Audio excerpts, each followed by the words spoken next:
We sold it at the right time for a significant amount of money that others would not have paid at the time. So we de-risked our total life scenario to have more liquid assets than non-liquid assets.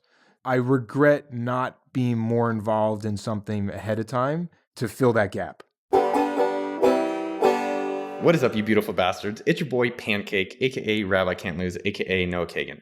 In today's episode, I talked to my good friend David Hauser. David is an entrepreneur who created Grasshopper.com.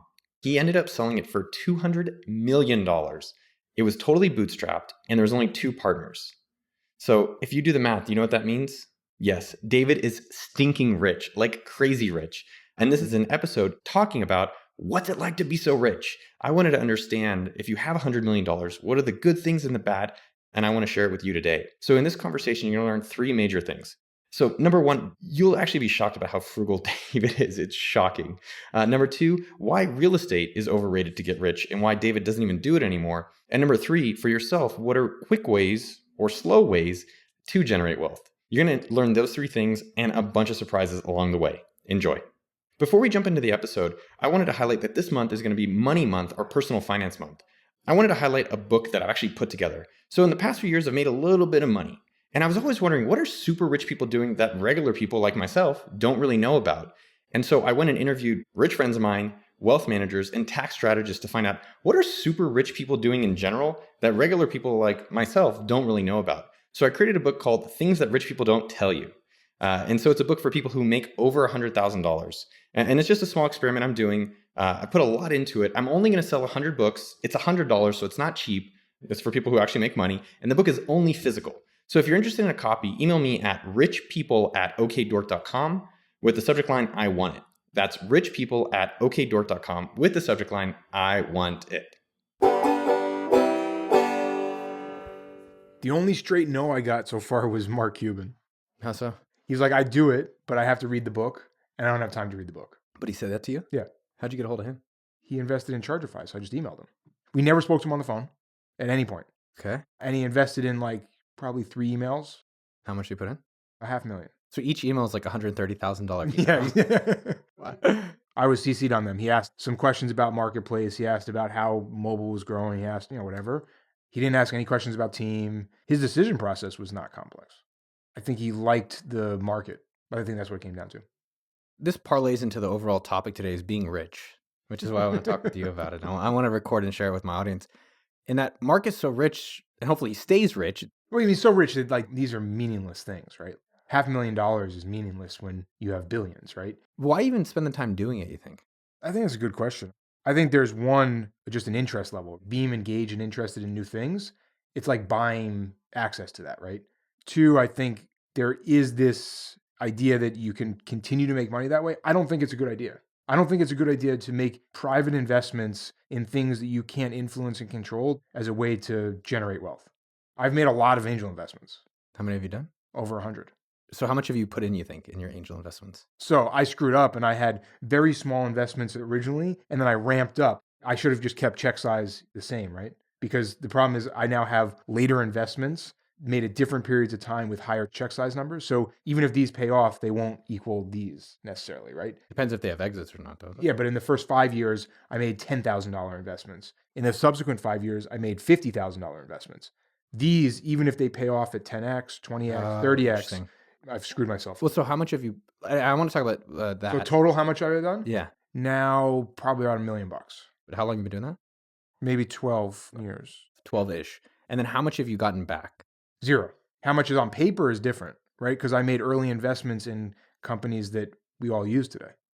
Intercom, right? Like super early investment, but again, small check size. So I think that was a $10,000 or $15,000 investment. At their current valuation, how much is that worth? Is it worth like $1 million? No, probably half. So it is like the power law with investing where like 1 or 2 will make your money back. But Yeah. you actually haven't gotten shit for cash. No. Because I think that's one thing that was surprising me. I was looking at my net worth and I allocate 5% of my net worth for risky stuff. So crypto, I invested in a church. I invested Starting a religion? Yeah. Hey, it's a great way to avoid taxes. With all of these, I basically do it, can I learn something? It's like my MBA. So can I learn something or can I meet someone? Yep. And if it's either of those 2 things, I generally will do it within the amount that I've allocated. But I've done 3 angel investments only. So I've done Teachable, Huckberry, and Buffer. And I think now investments have been around 5 years. And I think what I was surprised about these angel investments is I haven't got any money back. And the companies are all doing well. Buffer's doing great. Buffer's great, Teachable's great, Huckberry's great. I think when you see the articles on TechCrunch or TechMeme and the news, you're like, oh, angel investor put in some money and now is rich. It doesn't happen for 10 years. And I think most of us aren't patient enough and also don't realize that not all of them even win. All three of these could eventually maybe fold and I don't get any money back. But I think that's not really talked about. It's just like you put money in. Now the guy who did the Google investment is worth billions. Yeah, I mean, I think the more current example is like Uber, right? There were a number of angel investors who made both a tremendous amount of money and their careers on that single investment. Lance Armstrong is public about it. There are a number of people in Silicon Valley who have made their entire career on that investment and have made significant amounts of money. That does not happen very often at best, right? Yeah. It happens even less than unicorns, right? Because Uber is in this weird scenario where there's been all these subsequent fundings, The secondary markets, all these things, right? That happens even less than just getting to $1 billion.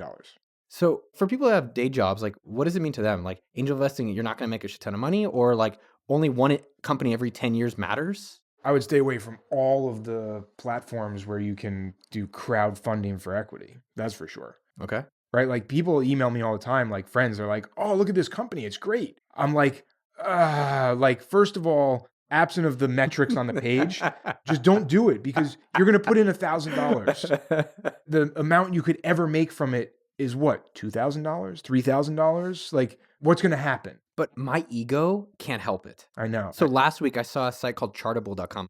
It's podcast tracking. And so for podcasts, I'm like, this is so cool. If I ever see cool companies, I just hit them up to like connect. I think that's a great thing for anyone to do. Like if you find a company you like, just connect because like so many people I end up working with or hanging out with later. Turns out it's my buddy Dave, who I know from 10 years ago. And I was like, I need to invest in this company. I need to put money into it for no obvious reason than I just like the product. And then I just was trying to take a step back and like, well, what's the real point I'm trying to accomplish? And from an investment, it's probably not the best use of my money. Yeah, probably not. But honestly, I think that filter of I love the product and I think it's a great product is a better filter than anything I've ever tried. Right? I've tried all sorts of filters like amount of revenue, stage of company, bootstrapped, not bootstrapped, general market space or whatever. But honestly, I think if I love the product, I think those are the far better investments. Yeah, the 3 products I've invested in, I used all of them. Right. And it's not just I know the founders. It's like I'm using this and so I can understand why it's so valuable. I think that's a great filter. What I wanted to talk about is that when you see someone who's so rich like you would think that you'd get a badge. Like, you know how Jews had Star David? Like, Yeah. You'd think you'd have a dollar sign on your arm. Your company sold publicly for 300 million? 200, just under. Just under 200 million? Oh, I thought you were rich. This is for rich people. Well, I want to highlight. So David sold his company for 200 million. You had almost no investors? None. You had none. 0. I would have invested, dude. We asked Mark at the time he made the Chargerfy investment, do you want to invest in Grasshopper? Because we needed some cash and it like timing wise, it made sense. And he's like, I don't like the phone market. I don't like where you guys are playing. And so we had a conversation during the exit period. And he's like, man, I really wish I did that. How much would he have made, you think?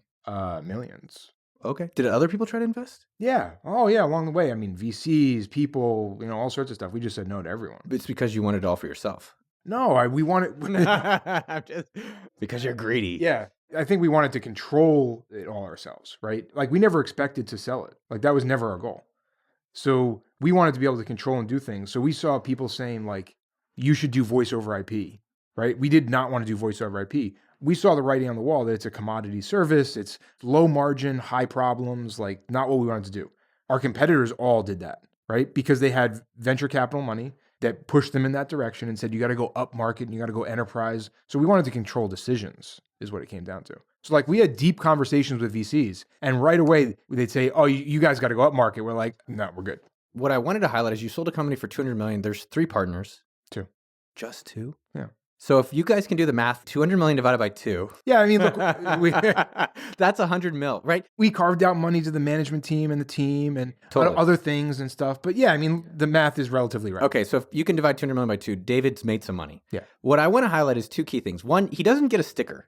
Because I think what was cool in school, you got stickers. You're like, hey, you'd read this many books. You remember the book stuff? You'd read books. And in life, it doesn't really happen. I guess you do it with houses maybe or cars. But David drives the same car, 2010 Range Rover. I think it's wild. You come to the office, I'm like, David, you want the expensive LaCroix. You want the expensive LaCroix? No, David's drinking out of a red Solo cup, like from the faucet. And as long as I've known you, as we've gotten closer, you've stayed frugal. Yeah. Has anything money-wise changed for you? I'd say the biggest thing is I've made far more investment mistakes that I never would have made before. Like, I've lost more money in investments because I'm like, well, a $25,000 check, although that would have been like massive before, it's not small, it's meaningful, right? But it's not, oh my God, that's a quarter of what I'm going to make this year. So I've lost more money. I've always lived in the house I wanted to live in. Like, it's not a massive house, but it's not a cheap house. It's $1 million plus house.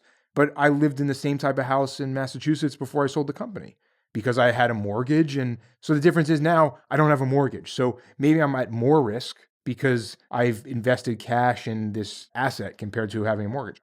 I think for a lot of people, including myself at times, where I think once I get a certain amount of money, then my life will be better. I'll have freedom.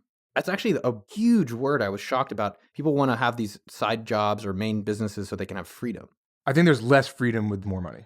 That's interesting. Or definitely less happiness. So for me, happiness was always derived from like the company, being engaged with people, doing something I love doing. Our core purpose is empowering entrepreneurs to succeed. We had hundreds of thousands of customers that I can talk to all the time. Like that was fun and engaging, and I got joy from that, right? Now I don't have that. Yeah. That's difficult.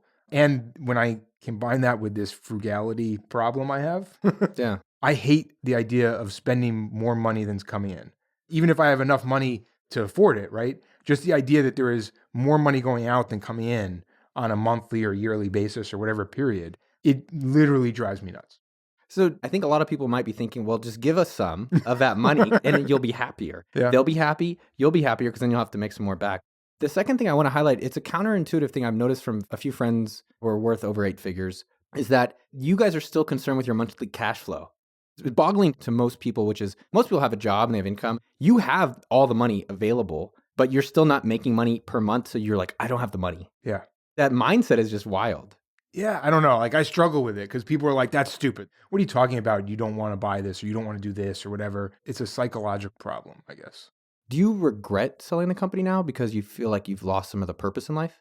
That's a good question. I don't regret it. I think we sold it at the right time for a significant amount of money that others would not have paid at the time. So we de-risked our total like life scenario, right? To have more liquid assets than non-liquid assets. So I don't regret that. I regret not being more involved in something ahead of time to fill that gap. I felt that way because with Sumo, for the past years, I've kind of stepped out and worked on the podcast, worked on a book, like this rich people book that I'm putting out, worked on different things, but I never really felt fulfilled. Yeah. I didn't have Sundays where I woke up for Mondays and I'm like, there's so much cool stuff to work on. And I think a lot of people may not even realize that. Yeah. Because if you get all this money, you still live. It doesn't like life stops. I think what changes though is the people's assumption of how happy you should be or the things you should be doing changes pretty significantly. It's everyone else's expectation of you. Yeah, right. So their expectation of like, you should have bought a fancy car, you should have done this. There's a lot of expectations that are carried with life-changing wealth. When you go from 1A and you go to Z, right? There's a lot of expectations there. If we went out to lunch, would I have to pay? Oh, wow. I mean, it depends. The question is, how expensive is lunch? If we're going to the taco, we're going to have tacos. So coming back for people that are listening that haven't maybe had the big exit yet, what do you encourage them to do? Is it find a job where you're getting paid enough that you're also going to do work you like? Is it start your own business? What is it that you would recommend? I mean, it's a difficult question. I think if you want to generate wealth, the only way to really do that a quick way is to build your own business. Like if you look at how to generate wealth over a long period of time, you can do it with other methods, investing in public markets or whatever. You can do all sorts of other things over long periods of time. If you want to generate wealth in a short period of time, I have never seen anything other than owning your own business and maybe active real estate. I don't know anything else. Interesting. Now that you're out of it, I guess your recommendation for the early retirement, which you don't want, and you want to find fulfillment, is just something probably you would have started sooner thinking about? I would have started sooner with like having a diversified portfolio of things to do that I loved in the same way as I loved Grasshopper. But it's a challenge because we launched Chargify at the Grasshopper time and it was a tremendous distraction and I wouldn't recommend doing that. So like, I don't know how to balance that. Maybe it would have been better if I stayed at Grasshopper for a year and dealt with the challenges of working in a big company or something. I don't know. Yeah. But we left right away. Sold, goodbye. Don't most people get the golden handcuffs? Yeah. How'd you guys get out of that? We had a great management team that ran the company. So that's a good lesson. Yeah. I mean, maybe in terms of people who are starting businesses and running through their businesses to be able to exit, even if they don't exit, I think that creates a great company. What are the things that you put in place in your business so that you could have an exit that was so smooth as well? Yeah. So I think the reason that we got a great return for multiple for the company and all this stuff and didn't have to stay was because we built an amazing company that was profitable, was well run, efficient, all the things that you would do if you're building a business for the long term, because we never had the idea of selling. We didn't say like, well, we should do this for selling, but we did have budgets in place and roll down budgets to different departments and all the things that you'd expect to see in a larger size company because it was far more efficient to do. We had 42 people. When you divide that out and look at the revenue per employee, good numbers are 200,000. We're doing 500,000 to $1 million per employee because of efficiency. Acquirers love that. But in the interim, when there's no acquirer, that's great for us. High profit, high margin.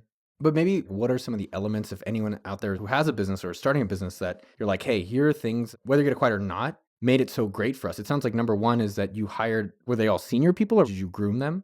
Yeah, management team for sure. So when we sold Grasshopper, I was down to working between 5 and 10, maybe 15 hours a week on the company because the management team was running the business, right? So providing like high level strategy and things like that, being involved in daily and weekly meetings, and then some bigger kind of quarterly questions, right? But yeah, management team for sure, major impact to the company and to the sale. And it was a combination of people. So some were groomed, some we got really lucky in under hiring the person that was overqualified, hiring someone that was like C-level, and because of the job market at the time, started as director level. So our COO, when we sold, he was hired as a director of operations and brought up within the company. Yeah. Others we went out and sourced. So someone like our VP of technology, that was a very specific job and title that I think is hard to groom for. The ability to manage a diverse group of engineers is something I would prefer someone have learned on someone else's dollar because it's tremendously difficult. So management team, internal process and daily meetings, weekly meetings, huddles, all of those things, tremendously impactful to the business. It allowed us to be able to step out. It allowed us to hire the right people. I mean, really simple, right? Like we're talking like 2-minute daily meetings, like super simple. Budgets, I think, had an impact, but that was more on a spending side because like I was the person who would go through like the books once a quarter, maybe once every 6 months, and look at like every line item on the credit card and be like, why do we have 7 subscriptions to the same thing? And I do that every week, dude. I mean, it's crazy how much stuff just disappears, right? Like we had like 8 subscriptions to Basecamp. I'm like, can't we just get one? How would you deal with your identity? Because I think that's something that companies like me with Sumo, I feel very associated and attached to this brand. And if that's gone, I wonder if you feel like, who is David? Yeah, I struggled with that for a while. I was the guy that was the Grasshopper guy at conferences, at both in industry and out, even in kind of friends and family. They're like, oh, it was Grasshopper. So that was my clear identity. Like he does something named Grasshopper and it's something with technology. It makes money, Grandma. Don't you know, you're like an artist who had a great hit in the 80s. Like it's 2010. You're like, oh, you remember that hit I had in the 80s and I'm still living off the royalties. And so I wonder how you're processing that and also like how you're associating who you want to be now and moving. I mean, I have to put that in emails. Like if I'm cold emailing someone, because my domain name is no longer Grasshopper on the email, right? I got to put in there, oh, Grasshopper, you know, some sort of success metric or something, right? Because otherwise it's just David. I think I just came to the realization or the acceptance of just being like, you know what? I'm not going to change that. I'm going to use it to my advantage as much as possible. And that cold email, right? I'll reference it anytime I want. I don't really care if it was in the 80s and now we're 30 years later. And I think that's what most people do. Someone who is a one-hit wonder, right? They reference it all the time. I get it. I mean, it gets them in the door. What are some other things that you've started doing? I think in preparing to sell your company is one that maybe you can share about. Other strategies or tactics that you think most regular people don't talk about? Yeah, so there's definitely a bunch of stuff and we can talk about in preparing to sell the company that you do from a tax perspective and a long-term planning perspective that I think most people don't think about and don't need to think about. One, we talked about this before, right? Paying taxes with your credit card. Great hack with American Express if you want a ton of miles, right? As long as you understand the cost of doing it, right? There's a fee for doing it. It's about 2.9% with the companies and you get a ton of miles. You know, huge tax bill after the sale, after doing all sorts of optimization as much as possible, and then just pay it with a credit card. And we had to prepay American Express before they would accept the charges. Interesting. All sorts of stuff. So I think that's pay1040.com. Yeah, I think there's 3 companies, but the cheapest is them and they do it great. And we had millions of points. And anyone can do that, right? Like if you have a small tax bill, that adds up really quick. And having 100, 150,000 points is an international first-class ticket if you plan right. So I think that's great. I've always been pretty intense on budgeting, like personal budgeting. Honestly, I think that got more intense after the sale. Monitoring money in and money out. I did more of the looking at line items like I did in the company personally after the sale. Oh my God, like why am I paying $180 for cable television? That's not necessary. Let me get rid of that, right? It's marginal dollars, but just calling them up and saying, I've been paying you for 20 years, give me a discount, most of the time works. And if it doesn't, then I just reduce the services to something that is more meaningful. The only thing I'm willing to pay for is internet. Do you think people would think like he's so frugal, like, you have the money, why just not worry about it? Yeah, I mean, look, people in my life complain about it. My girlfriend probably complains about it, and I get it, but it's part of who I am, so it's not going to change. You know, some of the things related to finances is one, you have a kind of a CFO, I was realizing. So you use a wealth management firm, you have someone that's thinking about your money every month. Yeah. I guess part of me would think, I love that idea because I think conceptually everyone has a bookkeeper and accountant for their business, but they're like, your personal, oh no, I'll just figure it out myself. I think that's a great mental idea. I guess part of me also wondered with you sometimes, like, why don't you do it yourself? Because you seem so interested in it.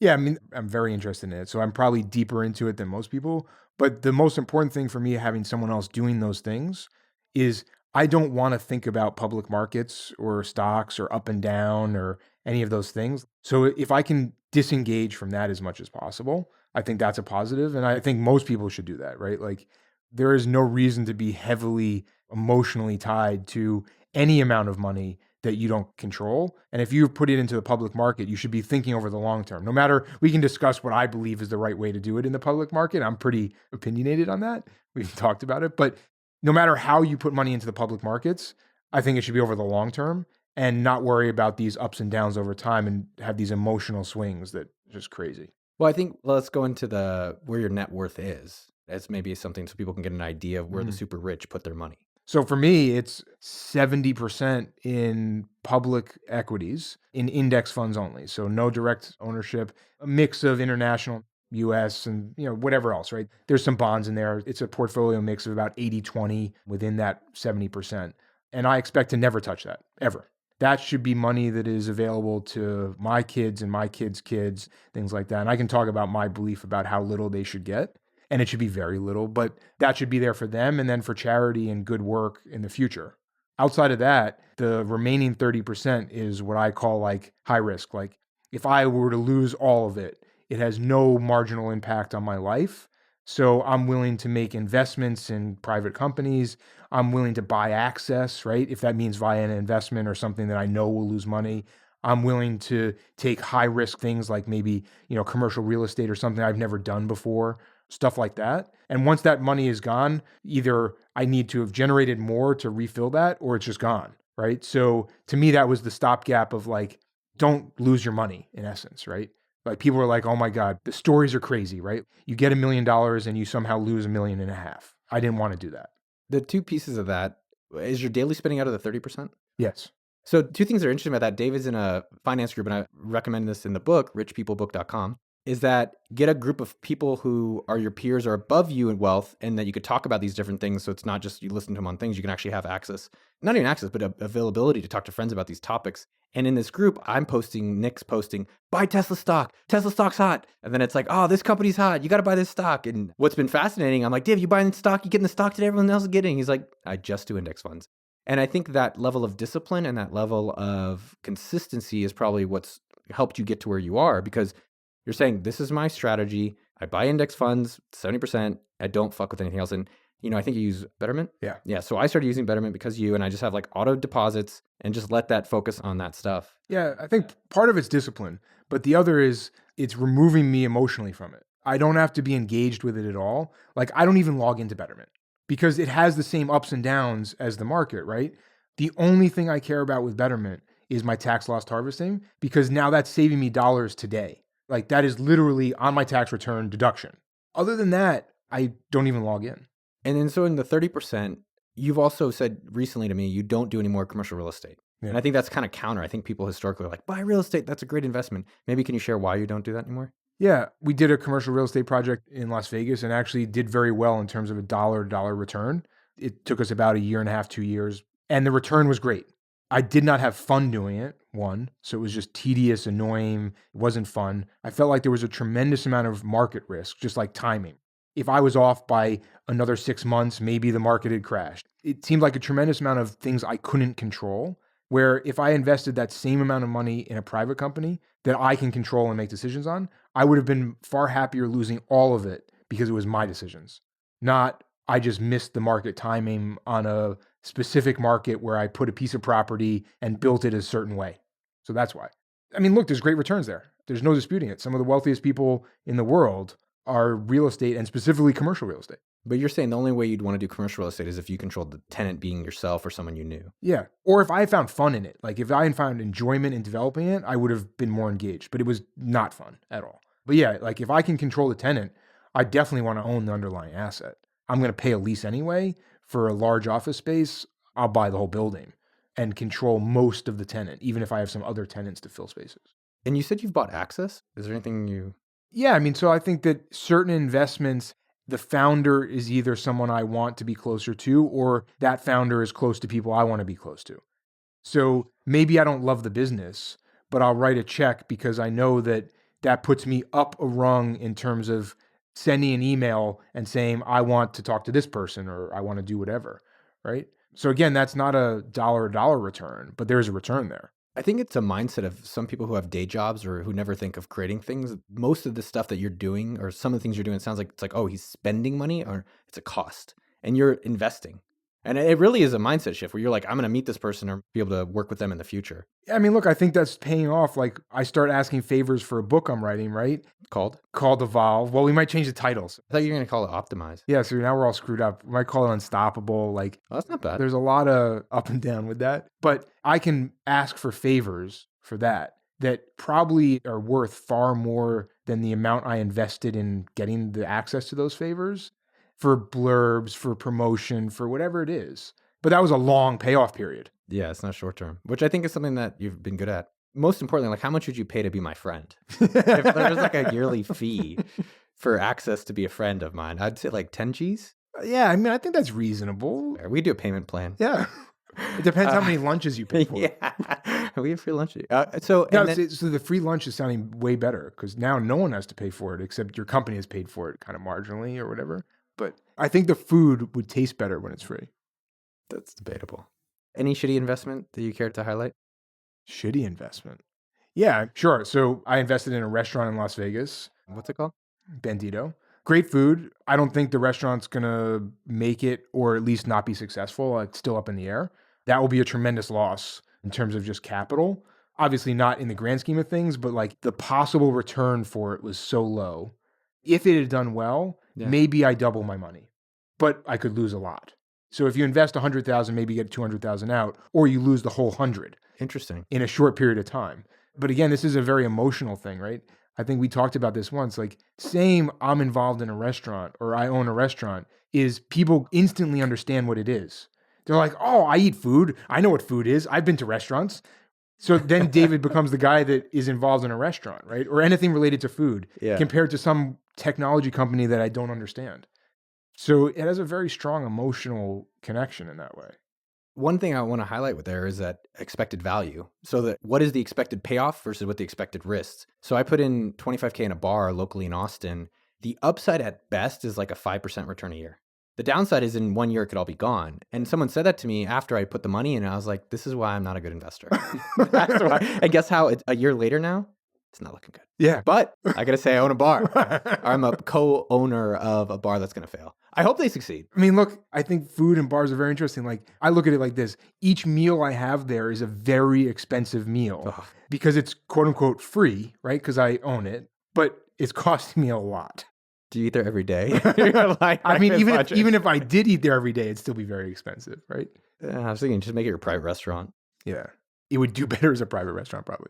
All right. So finalizing some of the finance stuff, I want to talk about your Disney hack for all the parents out there. What's the Disney hack? So the Disney hack, going to Disney World, not Disneyland in California, right? So Disney World in Florida. Okay. Getting a private tour guide is by far the best money you can ever spend. right? So now it's not a private tour guide. So there's two hacks. This is one. It's not the private tour guide from Disney. They're private companies. How they actually get the access, don't really understand. But we had a private tour guide for 3 days. We did more in 3 days than we could have done in 10 weeks going to Disney. We went on every ride, never stood in line, went to shows that we would not have gone to. Tremendous benefit, and spent some money doing it, but tremendous value. Like everyone, including the kids, are like, I would never go back without it. That's awesome. And people are like, you're cutting the line or whatever. I'm like, no, I'm taking advantage of the system that's in place, and it's plain and simple. The other one is Disneyland in California, which is go there for the special Halloween tickets where they kick everyone out of the park at 4 p.m. or 6 p.m., whatever time it is, unless you have this ticket. So you're allowed in a few hours early. You can go do whatever. They kick everyone out for Halloween trick-or-treating and ignore the trick-or-treating, which, I mean, if you do it, you get bags of candy enormous. But there's 10,000 people in the park instead of 100,000 people in the park. So you go on every ride the whole night for the rest of the night without waiting in line. And the ticket is more expensive than a daily ticket. So it's like $130 instead of $115. And it's only part of the day. But you've done everything in that evening. I think part of being rich is like not just thinking, how do I spend the most money, but how do I get the most value out of the things I want? Which is like, hey, get a guide because that's super valuable for the time I get. How has that led to your prenup or not having a prenup? Yeah, so I was married once before. I had a prenup. I felt pretty strongly about it. And, I guess it's a good thing I did have it because I did get divorced, right? So now my current girlfriend, we have kids together, and we just decided not to get married, but we're committed in a long-term relationship. So whatever that's called, we have a similar type of agreement, just it's not called a prenup, right?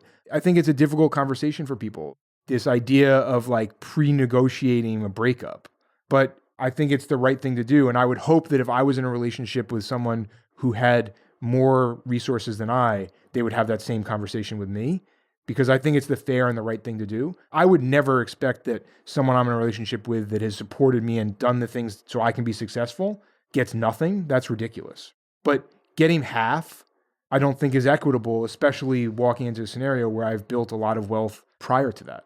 Well, I was just thinking if we were going to be together, I would expect half. Okay, I was really trying to be in the mindset of like, all right, David's the wealthy one. I'm the house husband, right? And then I'm like, all right, he's working hard, but I'm taking care of him while he's working hard. But I guess it's the stuff before me I don't know if I really deserve.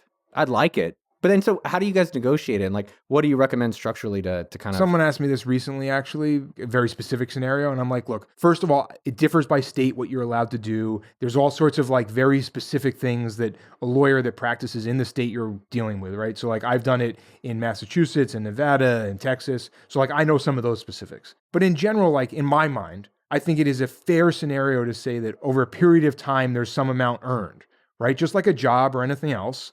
For your spouse? Yeah, if it's a yearly, if it's every 5 years, whatever it is, to me, that's a fair setup where you say like, there is value in what you do. And it could be tremendous value. It could be $1 million a year. I don't know what the number is for each person, but that is a negotiated value that says, here's what we're all contributing. If you break up, they get this amount per year that they've been together with you? Yeah. So do you give them bonuses? Like, hey, you stay 10. You get like a... you get like a kicker bonus. Look, there's a lot of structures, but to me, that seems a fair one. Or some sort of like guaranteed lump sum that says, look, if we're going to be together, you're guaranteed a house and a car and living a similar lifestyle. But living a similar lifestyle doesn't mean half. Like Jeff Bezos, half of his wealth is far more than anyone needs to live the same exact lifestyle he has today. So there are fair ways to do it. To me, I would prefer to just do literally yearly, right? Like this is a negotiated salary. You're contributing resources, assets, time into a relationship. I was thinking if you had performance bonuses for like your kids going to better schools or doing well, and like, hey, you want that commission. Was there any points of contention? Yeah. Was there anything high level that you think, oh, wow, I was surprised that... I think the most difficult thing is having the initial conversation. Not that it went bad at any point, but it's a very hard thing to have the conversation, right? You're like, oh shit, what's going to happen? Like this could go really bad. Maybe we break up because of having this conversation. I think there's a lot of emotional weight in just the first saying it. Outside of that, I don't think anything's gone bad. I think if anything, we talked about this a little bit, the conversation opens up and does more good than bad in the long run. There's some emotion that goes into it and like, why are we talking about what happens if we break up and whatever? But that does not last as long as, okay, now I understand what your expectation is and my expectation. I understand what worth there is. I understand these things that we never discussed before. One thing that someone told me who got a prenup recently is that he's the wealthier one. He paid for her lawyer for the prenup. Yeah, you have to have dual representation, right? Because it has to be fair. Which is kind of wild that I'm paying for my lawyer and their lawyer Yeah. as part of the process. So that is it with the prenup. And then let's finish the kids thing. You have a very strong opinion about how much money your kids should get of your wealth. Yeah. Because one thing that Steve Lockshin, who's one of your wealth managers at adviceperiod.com, he told me the saying, the 3-shirt generation. Oh, yeah. This 3-shirt generation, which is the first generation rolls up their sleeves, works hard, makes all the money. Second generation rolls down their sleeves, spends all of it. And the third generation has to roll it back up to make all the money again. So what is your belief and how have you structured it for your children? Yeah, I think Steve's had a tremendous impact on me and like saying like, here's what I've seen over a long period of time with lots of people with lots of money. So for me, the kids, the only thing they get is general health and maintenance, right? If there's any health problem, they have unlimited amount of money to address that, right? They get to go to the school of their choice or their parents' choice, like if it's my grandkids or whatever, both primary, high school, and college. Outside of that, they pretty much get nothing until they're 35. At 35, it's a very small fixed amount of money. I don't remember the exact dollars, but like we're talking an order of magnitude of like $25,000 a year.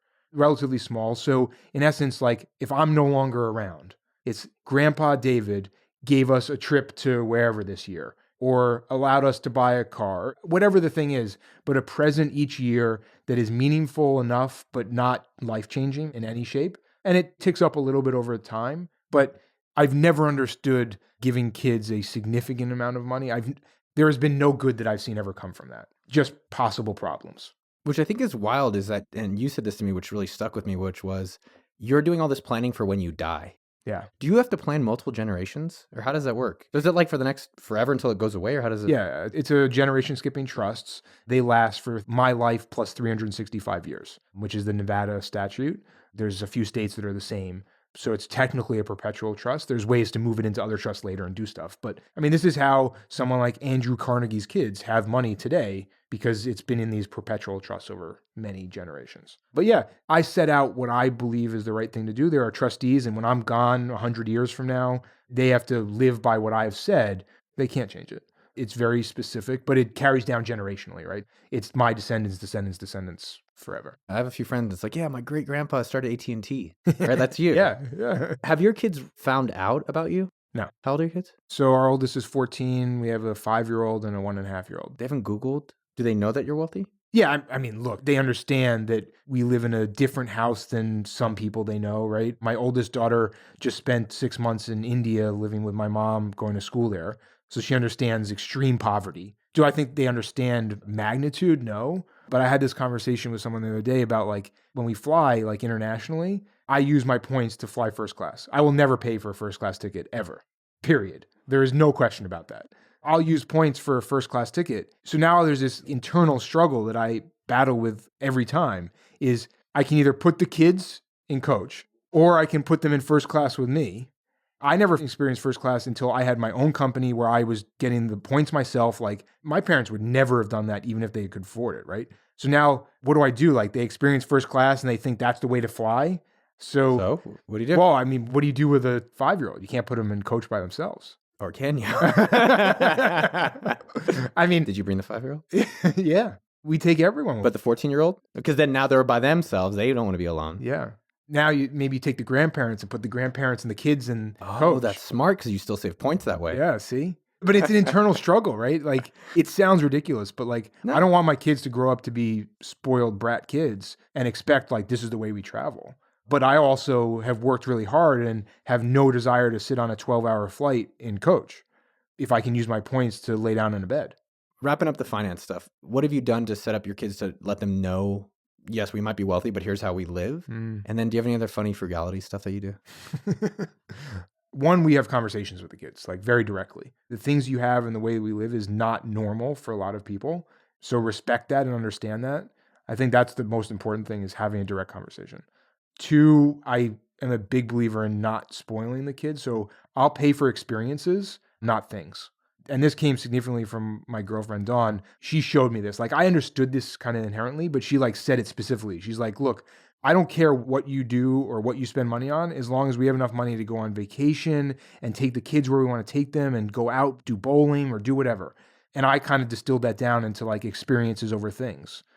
That's what I want to teach the kids. I will spend a seemingly unlimited amount of money on traveling the world with them and showing them things and experiencing things and not buy them the garbage that they want at the store. How do you decide what to buy them then? Your 14 probably do they have a new iPhone? A new phone? Yeah, she has her mom's passed down phone. So my weird frugality, I just got an iPhone XS. I previously had an iPhone 5 for the last whatever number of years the iPhone 5 has been around, including getting a free one from Apple because the battery was messed up. And long story, they ended up giving me a new phone. So that extended my life of my iPhone 5 even longer. What other things are you frugal on? Like irrationally, you think? Irrationally frugal on. Or just frugal? I think one, like household expenses unrelated to food. I grew up like making sure you turn off the light and like all those things. Like my kids are probably so annoyed with me saying that they've now started to do it. Maybe that's the way to do it. Probably there's better ways to do it, but turning off the light and like the temperature in the house. Like I grew up with like, if you didn't have sweatshirt on, there was a problem because it was not cold enough in the house. Yeah. Right. So that was the temperature gauge is like how many people had sweatshirts on. My parents lost their gas at their home for a longer story, so my parents are showering at the gym. My brother lives next door. They could go to my brother's house, but they're like, we don't want to bother him.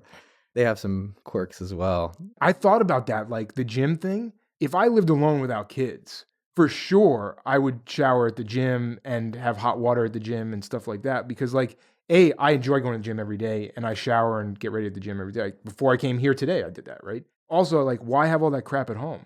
The gym has shampoo and conditioner and everything, and like, it's all there. Yeah. I mean, you could literally live in an RV and go to the gym.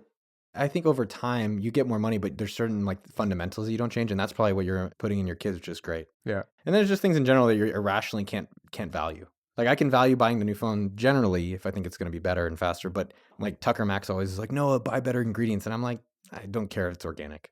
I don't think organic's all that important, honestly. But I will buy certain more expensive food items as long as it is closer to the original source. Meaning like if it's more expensive for me to buy whole food, meaning like a whole apple compared to an applesauce, I'll buy the whole apple.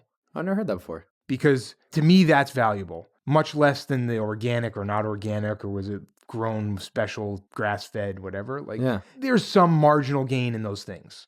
Do you pick up pennies off the ground? No, I don't. You want to know why? Yeah. Because my other neurosis of germs, I have no desire to pick up the penny on the ground. More for me. That's good. I was just making sure. Is there anything else finance-wise? So another one is gas in the car. I will pay attention very significantly to the price per gallon and pick the place, even if it's a little bit out of my way, kind of plan. Like today, I'm like, all right, there's 30 miles left in the car. I'm going to go to this gas station because it's 8 cents cheaper a gallon. You know, so I tell my girlfriend, like, make sure you go to this gas station. It's not like 50 miles out of the way because that's ridiculous when you start to calculate it, but it's not on the way. But you just can't help yourself. I can't. It's just impossible. Do you think most people that have day jobs or starting businesses basically like run your own company, or if you're in a company and you like working there, like I'd like the people that work at Sumo to keep working here. If they hopefully like it. It's my job to help them do that. Do you think most of it's like put most of your money in index funds, don't be distracted with that, and then control what you can control? Yeah. If there is any liquid assets or wealth, I would put it in something that is not going to be distracting and is going to make a return. And the clear data is that index funds managed well in a low cost scenario is the best way to do that in the long run. There is no data that says otherwise. Even if you were the best active stock picker, you are still not going to beat those metrics. But we want to. It's just like owning the bar and the restaurant. I know. And you hear about the guy who bought Tesla stock at $2 and now, it's worth so much and whatever. And I used to do that. I remember a daily phone call. Someone said, this is way back, like with Tesla, like it was like $20 low, right? So I'm like, all right, you know what? So I went and bought some Tesla stock. I mean, it made up a large portion of my IRA now that I ended up donating to donor advised fund. I did very well on that. So now there's this mental like, well, maybe I could do that again. I am that good. Right? So I've had to fight that and say, no, I'm not that good. Like, it's not possible. I think part of that is also just recognizing like what's your unique advantage?